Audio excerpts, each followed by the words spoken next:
Okay, onwards and upwards for Peter Greste, who's spoken for the first time since being released from an Egyptian prison. The Australian journalist says he's looking forward to coming home to Queensland.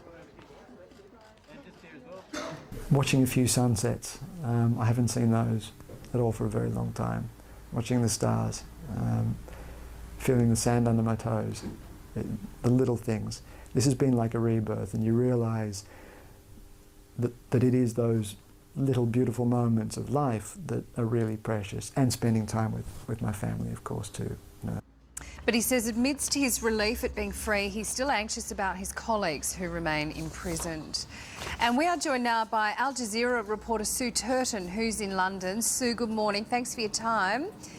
Now, no problem. What was the reaction of you and your Al Jazeera colleagues, who all know Peter quite well, in the newsroom when you heard this great news that he'd been released? There was, to be honest, more of a sigh of relief than great celebration. And we've been hearing rumours that he might well get out, but we didn't believe it until he actually called my boss and said to her, "What's the Australian voice you'd most like to hear right now?" And she said, "Peter's." And he turned around and said, "Well, that's who it is. I'm about to get on a plane."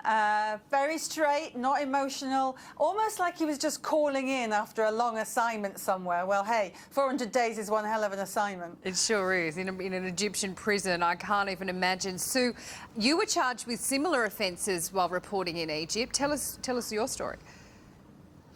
Yes, exactly the same charges and a conviction as Peter is under. And we were all thrown this charge of aiding and abetting a terrorist organisation, the Muslim Brotherhood, who obviously were the elected government until the coup in 2013. You know, even though I wasn't in court, I ended up being convicted of the same thing that Peter was.